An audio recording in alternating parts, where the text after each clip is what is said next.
Vamos a leer el Salmo 1. Dichoso el hombre que no sigue el consejo de los malvados, ni se detiene en la senda de los pecadores, ni cultiva la amistad de los blasfemos, sino que en la ley del Señor se deleita y de día y noche medita en ella. Es como el árbol plantado a la orilla de un río, que cuando llega su tiempo da fruto y sus hojas jamás se marchitan. Todo cuanto hace prospera. En cambio, los malvados son como paja arrastrada por el viento. Por eso no se sostendrán los malvados en el juicio, ni los pecadores en la asamblea de los justos. Porque el Señor cuida el camino de los justos, mas la senda de los malos lleva a la perdición. Es palabra de Dios. Lectura de Jeremías 11, 18, 20. El Señor me lo hizo saber y lo comprendí. Me mostró las maldades que habían cometido. Pero yo era como un manso cordero que es llevado al matadero. No sabía lo que estaban maquinando contra mí y que decían, destruyamos el árbol con su fruto, arranquémoslo de la tierra de los vivientes, para que nadie recuerde más su nombre. Pero tú, Señor poderoso, que juzgas con justicia, que pruebas los sentimientos y la mente, déjame ver cómo te vengas de ellos, porque en tus manos he puesto mi causa. Es palabra de Dios. Vamos a leer fragmentos de la carta de Santiago, empezando por el versículo 13 del capítulo 3 hasta el versículo 3 del capítulo 4 y luego los versículos 7 y 8 de ese mismo capítulo 4. ¿Quién es sabio y entendido entre ustedes? Que lo demuestre con su buena conducta, mediante obras hechas, con la humildad que le da su sabiduría. Pero si ustedes tienen envidias amargas y rivalidades en el corazón, dejen de presumir y de faltar a la verdad. Esa no es la sabiduría que desciende del cielo, sino que es terrenal, puramente humana y diabólica.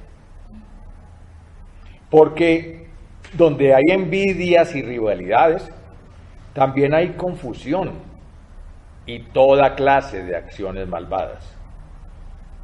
En cambio, la sabiduría que desciende del cielo es ante todo pura y además pacífica, bondadosa, dócil, llena de compasión y de buenos frutos, imparcial y sincera.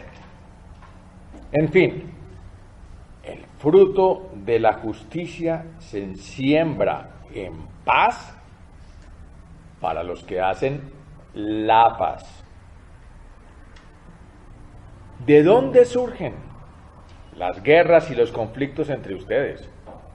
¿No es precisamente de las pasiones que luchan dentro de ustedes mismos? Desean algo y no lo consiguen. Matan y sienten envidia y no pueden obtener lo que quieren. Riñen y se hacen la guerra. No tienen porque no piden. Y cuando piden, no reciben porque piden con malas intenciones para satisfacer sus propias pasiones. Así que, sométanse a Dios, resistan al diablo y él huirá de ustedes. Acérquense a Dios y él se acercará a ustedes. Dios bendiga su palabra. El Evangelio de hoy lo encontramos en el capítulo 9 de Marcos, desde el verso 30 hasta el verso 37.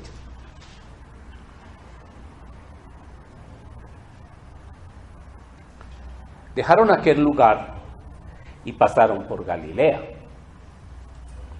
Pero Jesús no quería que nadie lo supiera, porque estaba instruyendo a sus discípulos. Les decía: el Hijo del Hombre va a ser entregado en manos de los hombres. Lo matarán y a los 3 días de muerto resucitará. Pero ellos no entendían lo que quería decir con esto y no se atrevían a preguntárselo. Llegaron a Capernaum.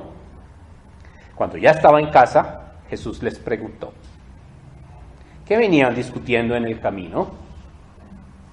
Pero ellos se quedaron callados, porque en el camino habían discutido entre sí quién era el más importante. Entonces Jesús se sentó, llamó a los 12 y les dijo: si alguno quiere ser el primero, que sea el último de todos y el servidor de todos. Luego tomó a un niño, lo puso en medio de ellos.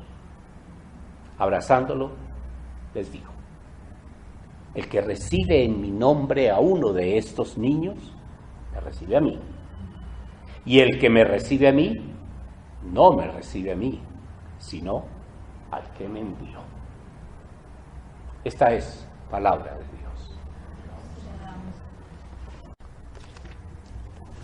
Estas lecturas que hemos venido teniendo, como que no le dan mucho espacio a la exposición, ¿cierto? Porque como que lo dicen todo. Aunque uno en una lectura rápida dice: bueno, ¿y este evangelio qué es lo que quiere decir? Porque habla de unas cosas ahí que pareciera como 3 espacios, y qué relación tiene con el Salmo 1 y qué tiene que ver con lo de Jeremías y con lo de Santiago. ¿Hablan de lo mismo?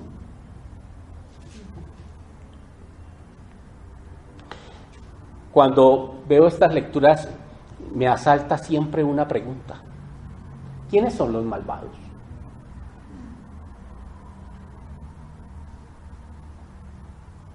Toda la literatura bíblica habla de los malvados. ¿Quiénes son? Y creo que ninguno de nosotros se identifica con los malvados. Algunos sí. Pero lo que sí es cierto es que ninguno de los que escucha la palabra de Dios quiere identificarse con los malvados, quiere ser malvado. El tema es cómo lograrlo. Ese es nuestro afán.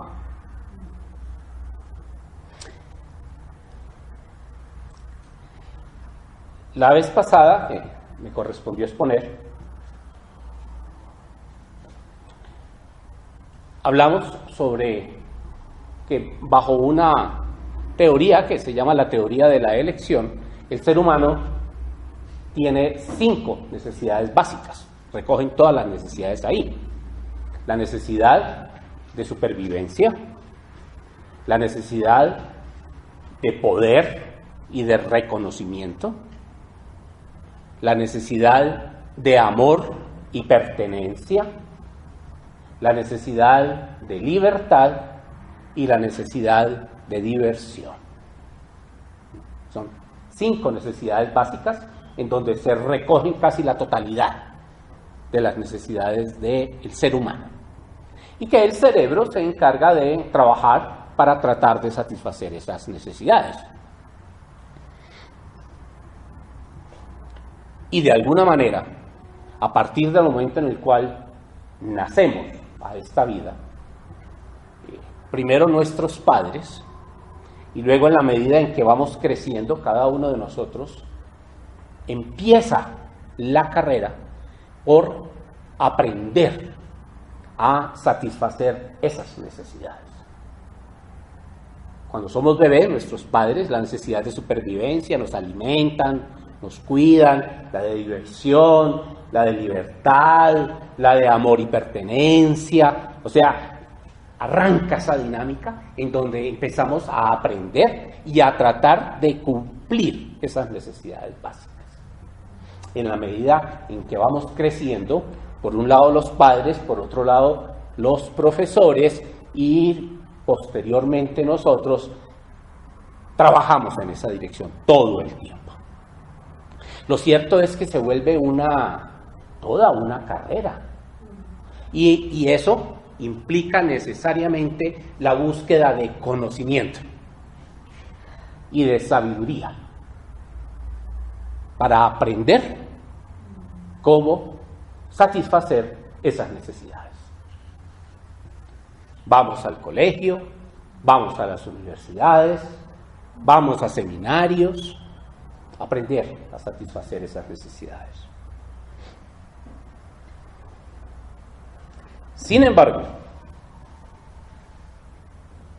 en ese ejercicio, la necesidad de cumplir ese ejercicio surge porque hay una restricción. Y la restricción es que no es tan sencillo cumplir esas necesidades. La razón fundamental es porque las que tienen que ver con las necesidades físicas, porque no tenemos acceso a ellas libremente. Y la segunda es porque de alguna manera hay una restricción en cuanto a la relación con los demás. O sea, cuando nos topamos en la relación con los demás, allí encontramos unas limitantes que van a atentar contra la satisfacción de esas necesidades básicas. Y por supuesto que tanto aquellas que tienen que ver con el orden natural, que nos llevan a la necesidad de supervivencia, como a las que tienen que ver con los demás, nos produce miedo no poder satisfacerlas. Quiere, por lo tanto, notar que por más que estudiemos, que por más que aprendamos, que por más que vamos a universidades, posgrados, seminarios, sentimos miedo. Y sentimos la necesidad de algo más. Algunos, porque nos lo enseñaron nuestros padres, porque lo aprendemos en el camino, por lo que sea, logramos identificar que hay algo más trascendente que nos ayuda a cubrir ese miedo.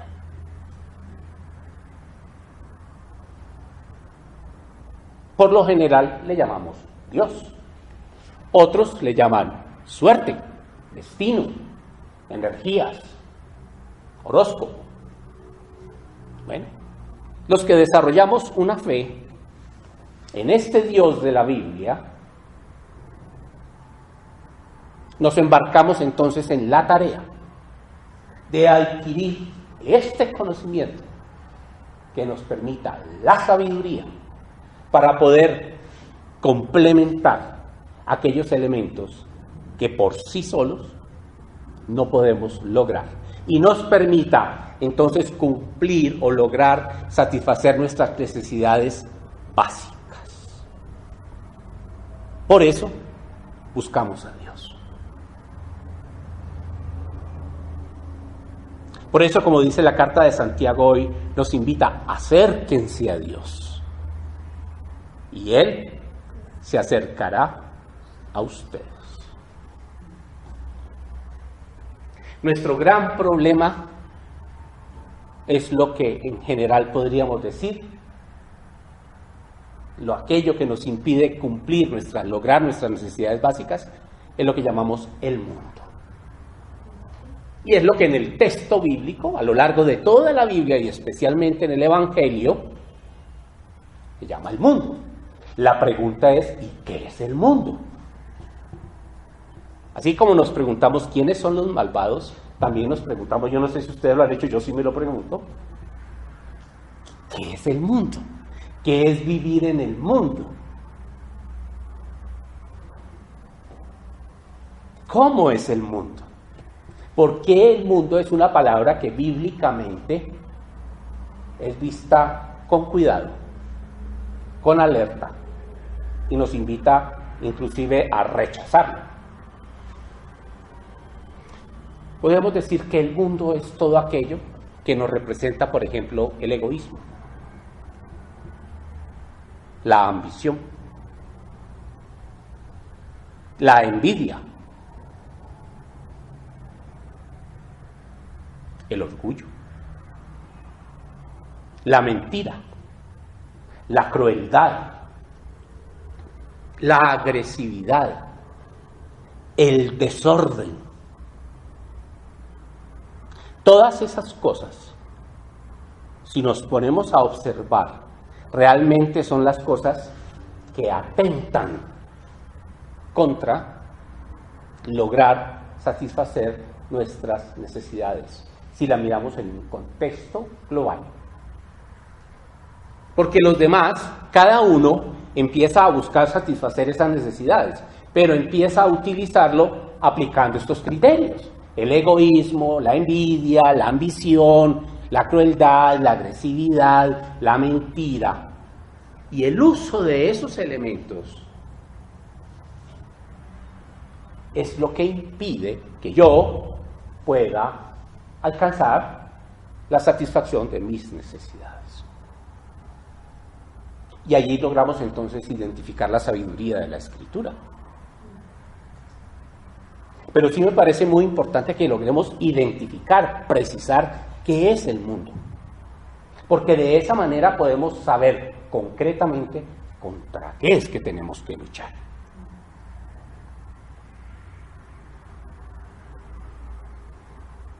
Porque inmediatamente viene la pregunta: ¿estamos exentos de ello? No. Por lo tanto, como que sí hacemos parte del grupo de los malvados. Como que sí estamos expuestos a ser parte del grupo de los malvados. Y esa es nuestra lucha. La gran ventaja para nosotros es que nosotros tenemos un Dios a quien, si le damos nuestra fe, a quien si buscamos y a quien si seguimos, nos va a permitir que nosotros podamos trabajar para evitar el mundo, pertenecer al mundo de los malvados, y de esa manera también lograr la satisfacción de nuestras necesidades básicas. Y eso sí es una maravilla. Eso sí es una maravilla.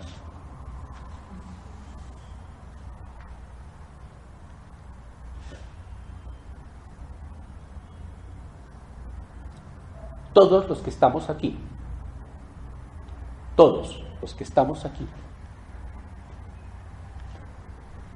hemos buscado al Señor, hemos buscado a Dios. Si no, no estaríamos aquí.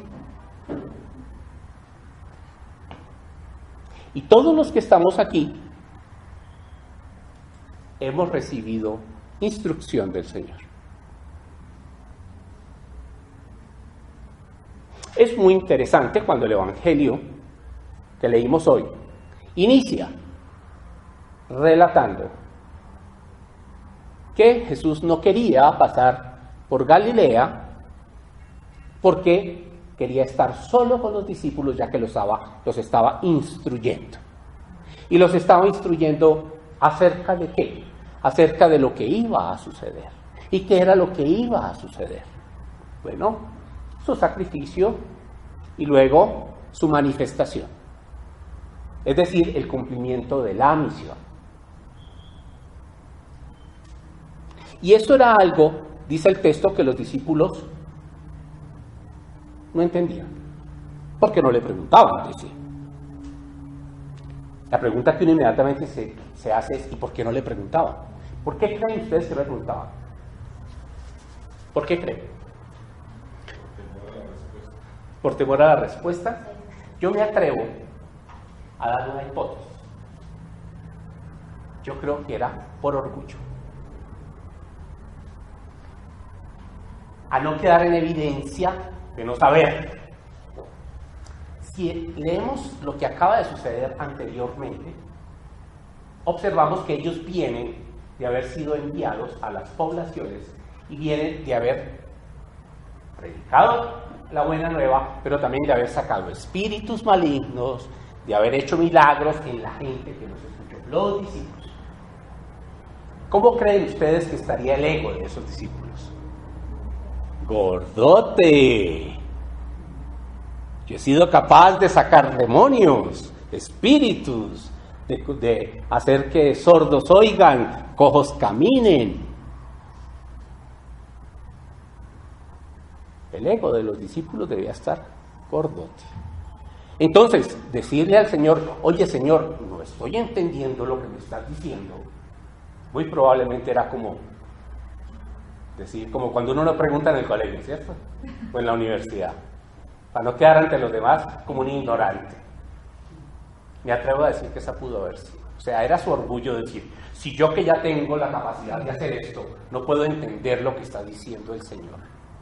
Si yo pregunto, quedo en evidencia. De ahí la importancia que Jesús le da al hecho de querer estar solo con ellos. Porque el mundo al que ellos ya abordaron con poder está atentando contra el fondo de las cosas.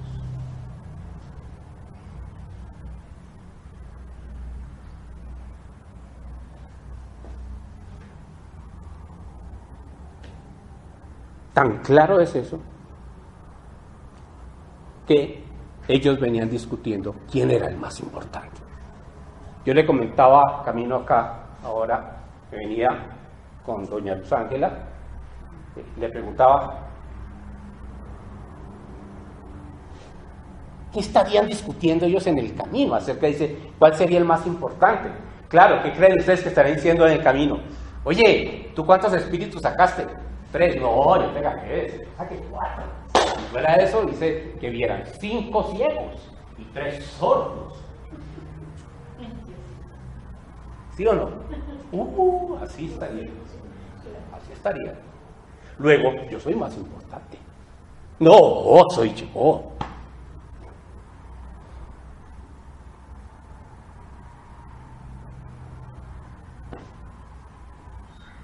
Y dice el Señor, si alguno quiere ser el primero, que sea el último de todos y el servidor de todos.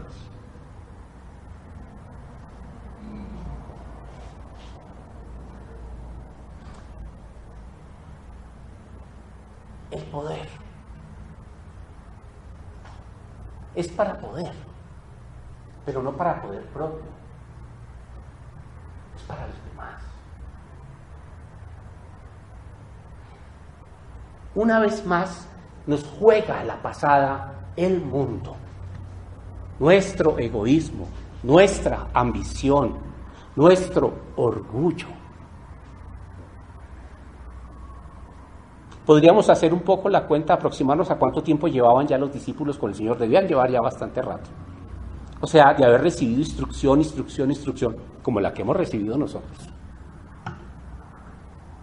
Y aún así, ellos, cuando entran a hacer su primer ejercicio de uso del poder que ya tienen, por la gracia de Dios,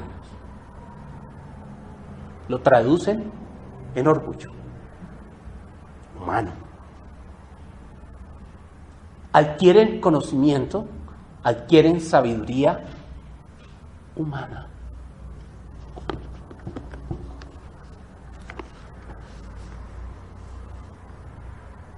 ¿Quién es sabio y entendido entre ustedes? Dice Santiago. Que lo demuestre con su buena conducta, mediante obras hechas con la humildad que le da su sabiduría.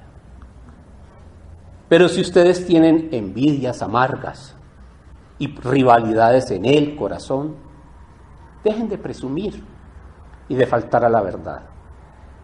Esa no es la sabiduría que desciende del cielo, sino que es terrenal. Seguimos en el mundo. Ellos seguían en el mundo. Llevaban tiempo con el Señor. Y el poder que desarrollan, que debería ser sabiduría del cielo, es sabiduría terrenal. Lo traducen en sabiduría terrenal.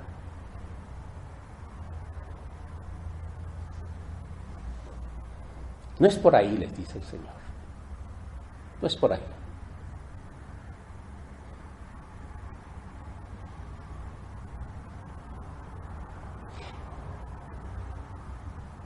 Recuerden que están en la casa, ¿no?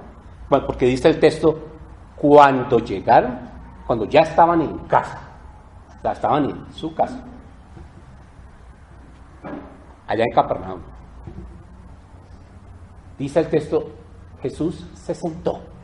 Es decir, recordemos que en la tradición judía, los rabinos se sientan cuando van a enseñar, cuando van a instruir. Él les estaba enseñando.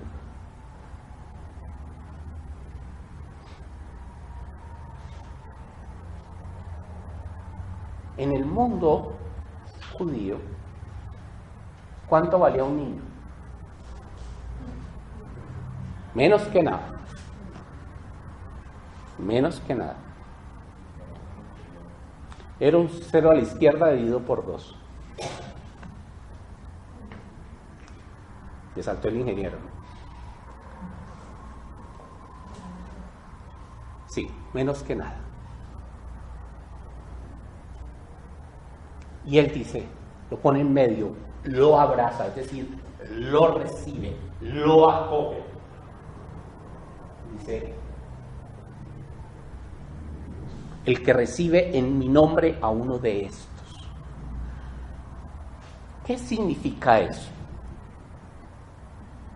¿Qué significa recibir en el nombre de Jesús? Significa recibirlo con sus enseñanzas, con sus criterios. No es decirle, en el nombre del Señor Jesús te recibo. Eso no es. Es recibirlo con el amor con que Jesús nos recibe a todos. Con un amor que acepta, con un amor que no juzga, con un amor puro. Así recibe Jesús. Entonces, el que recibe a este niño, que societariamente es menos que nada, y lo recibe como yo lo recibo, me está recibiendo a mí. Pero más que a mí, está recibiendo al que me envió. ¿Qué está queriendo decir allí Jesús? Yo soy su maestro, estoy sentado instruyéndolos. Ustedes me escuchan. Ustedes han recibido de mí la enseñanza y ya tienen poder.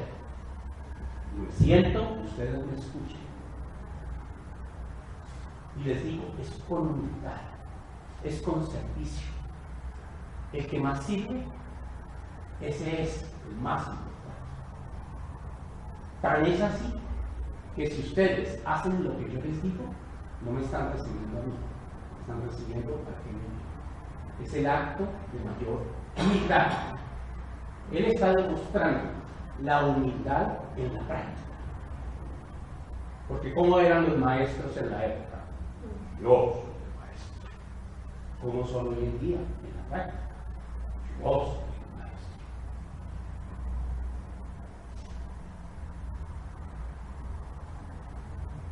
A él siempre me ha causado impresión escuchar en el mundo de la medicina. En el mundo de la medicina no hay profesores de medicina, hay docentes. O sea, Ser maestro o ser profesor no es suficiente. Usted tiene que ser docente. No. Jesús dice, es con humildad. Y la manera de recibir al Padre, a Dios, requiere de mucha humildad. Recibir al otro con mucha humildad. El hecho de que tengan conocimiento, el hecho de que tengan sabiduría, el hecho de que tengan la capacidad para sacar demonios, para curar enfermos, para que los cojos caminen y los ciegos vean, no les da la autoridad para ser orgullosos, ni vanidosos. Todo lo contrario. Si quieren recibir al Padre, deben hacer con humildad. Nunca nos imaginamos que el texto dijera eso, ¿cierto? Es el acto de mayor humildad puesto en la práctica por Jesús. Fuera del acto de la cruz, por supuesto.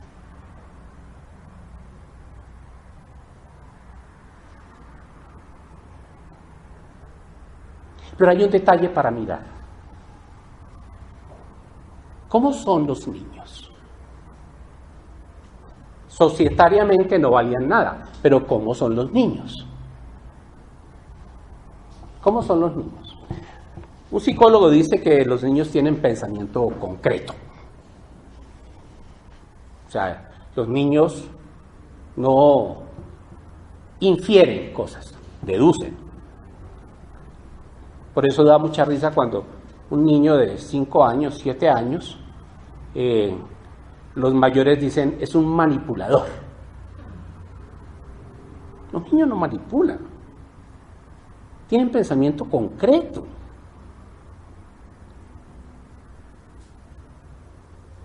Están expuestos al resto de la sociedad, sí, pero ellos no infieren. ¿Cómo es un niño?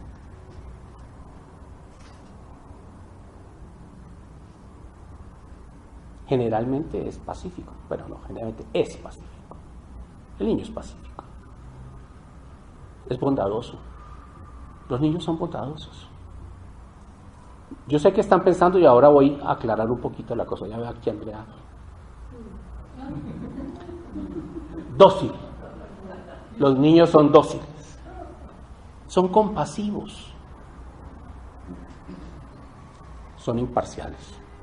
Los niños buscan mucho la justicia. Y son sinceros. Lo son. Una cosa muy diferente es que hoy en día, expuestos a los padres y a los medios de comunicación, tengan en su pensamiento concreto, adopten ese tipo de pensamientos o de comportamientos. Pero no hay cosa más hermosa que un niño. Yo, cada vez que pienso en los hijos míos cuando eran pequeños, no tengo un registro en mi cabeza de un solo día en que no me lo haya gozado. Sea cual fuere la circunstancia, así me hayan sacado la piedra más grande. Pero son eso. Son dóciles, hermosos, compasivos, justos. Todo esto que dice aquí Santiago. Entonces tiene mucho sentido, no solo desde el punto de vista social, sino también desde el punto de vista mental. Cuando Jesús le dice a los discípulos, el que recibe un niño, es decir, el que recibe a alguien que tiene estos comportamientos, me está recibiendo a mí. ¿Por qué lo dijo? Notemos que estamos hablando de quién era el más importante. Cuando uno tiene conocimiento y tiene sabiduría para uno mismo, ¿Qué es lo que inmediatamente uno busca hacer para satisfacer la necesidad básica de poder y reconocimiento? Pues unirse a otros iguales o mayores que uno, a otros que sean igualmente importantes, que tengan igual o mayor conocimiento, que tengan mayor o igual sabiduría, ¿no?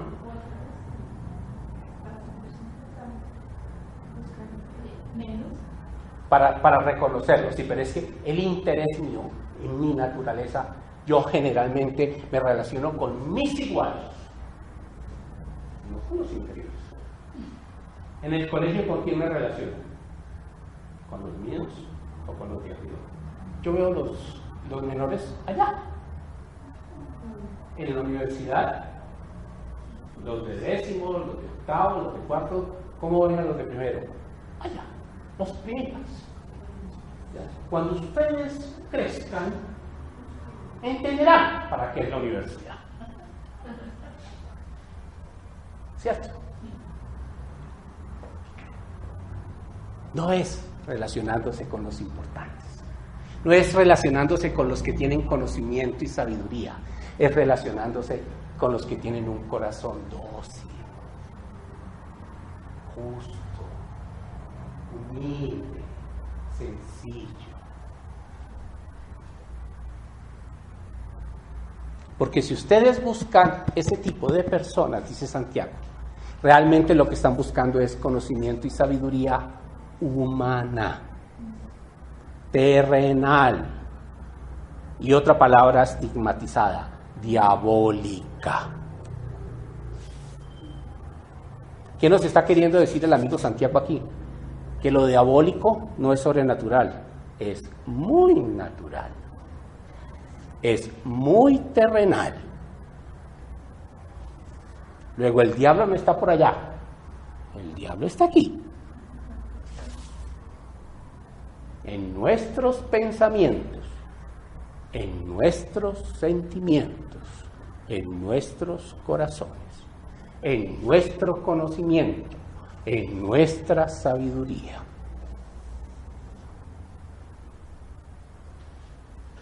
Mire qué tan precisos son estos términos, ¿no? Y me da pena decirlo, y qué tan diferentes nos lo han enseñado.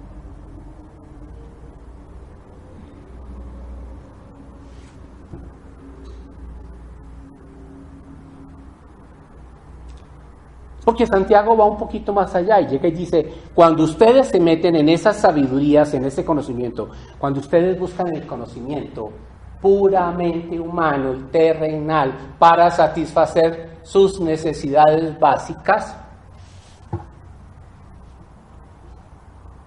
por eso es que surgen las guerras y los conflictos.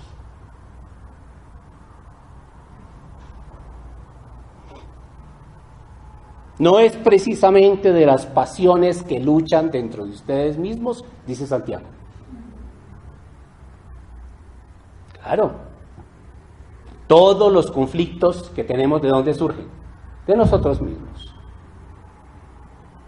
De nosotros mismos. De lo que nosotros creemos necesitar para alcanzar, satisfacer nuestras propias necesidades básicas.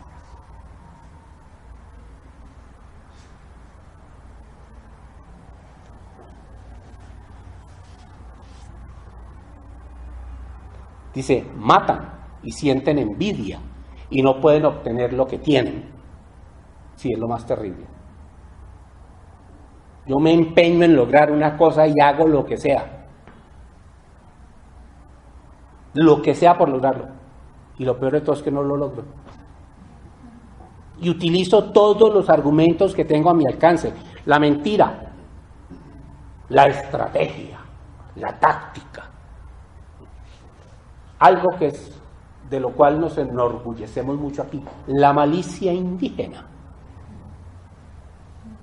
Una cosa tan indeseable esa.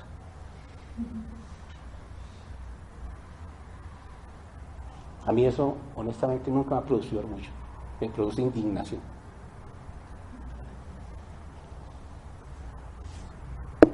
Riñen y hacen la guerra. Y lo más tremendo de todo es que es muy claro cuando dice, piden y no obtienen lo que piden. Y da una verdad de esas que son categóricas. ¿Por qué?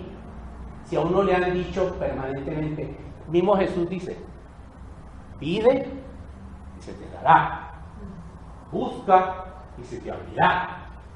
Y yo pido y no consigo. Tengo este problema. Ore y verá que el Señor se lo da. Ore con fe y verá que el Señor, Señor. ¿Cierto? ¿Y lo logro? ¿Lo recibo? No. Señor, pero ¿por qué no me lo das? Pero si yo creo en ti, ¿por qué no me lo das? Y aquí dice, ¿por qué no lo recibimos?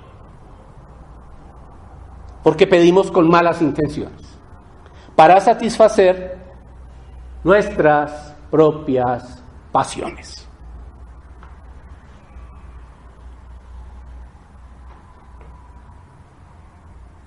¿Saben por qué me encanta la carta de Santiago?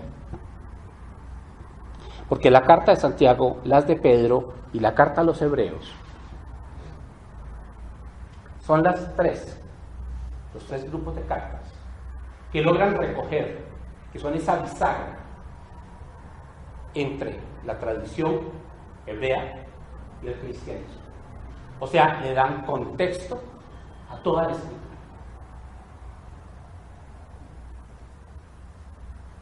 En el mundo protestante estas cartas se han estigmatizado mucho porque habla mucho sobre el comportamiento, sobre las obras, que tiene que ver mucho con la tradición judía.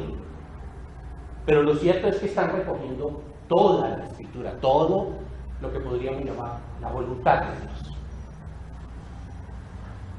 Por eso me encantan estas cartas, porque es que son demasiado concretas,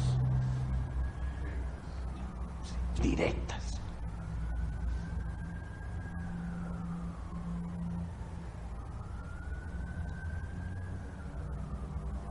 Pongamos entonces todo esto al derecho. Ya lo hemos desmembrado. Ahora, pongámosle orden a todo esto. Necesitamos satisfacer nuestras necesidades básicas. Buscamos el conocimiento, buscamos la sabiduría.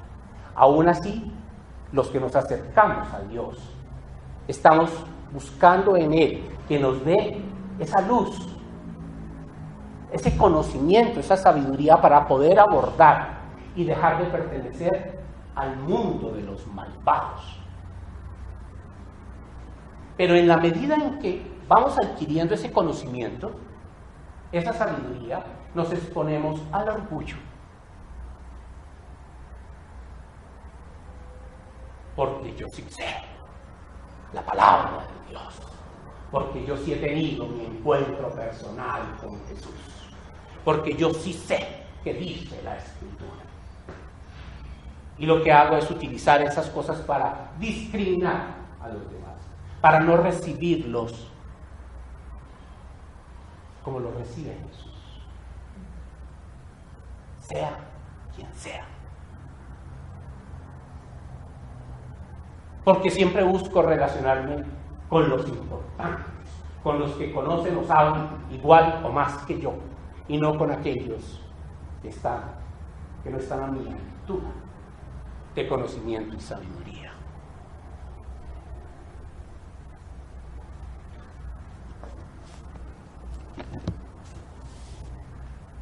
Dichoso el hombre que no sigue el consejo de los malvados. Dichoso el hombre que no se reúne con los que tienen sabiduría terrenal. Dichoso el hombre que no busca la guerra para satisfacer sus propias pasiones, necesidades. Ni se detiene en la senda de los pecadores, ni cultiva la amistad de los blasfemos, sino que en la ley del Señor se deleita, sino que recibe a todos con cariño, con aceptación, no importa quién sea. Ese es como un árbol plantado a la orilla de un río, que cuando llega su tiempo da fruto, y sus hojas jamás se marchitan. Y mire cómo termina: todo cuanto hace prospera.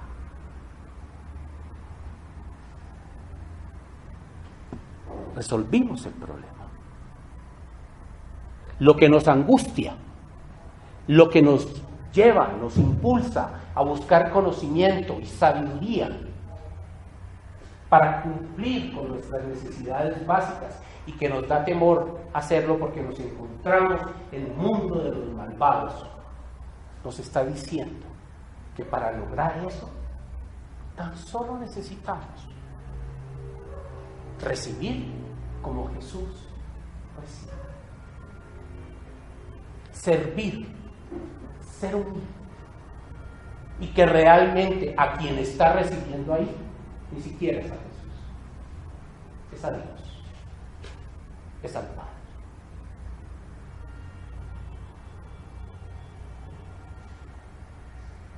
Tremenda enseñanza. Y me maravillo una y otra vez más de la coherencia de toda la Escritura.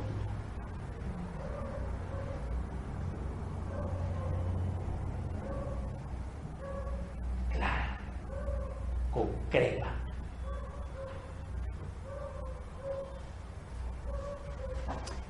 Nosotros hemos recibido conocimiento y sabiduría del Señor.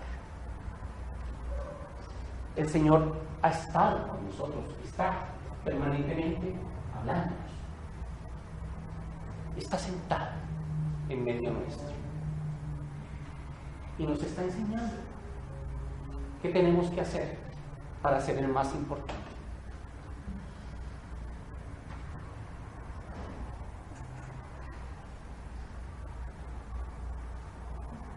Escuchemos, acerquémonos a Dios.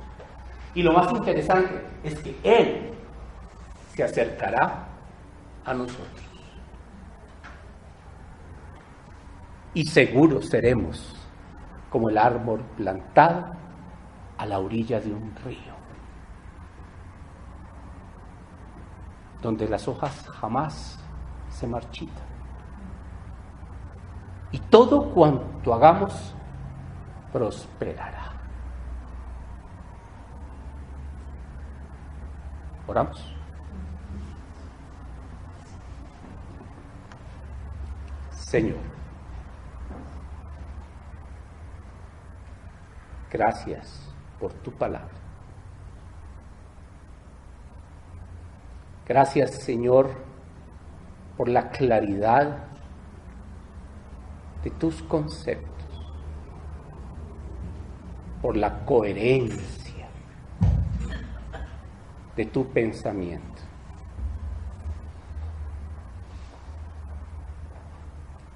Que tu Santo Espíritu, Señor, nos ayude a todos los que nos hemos sentado y nos sentaremos a escucharte para aprender a recibir a los demás como tú los recibes, como si fueran niños, no importa quiénes sean.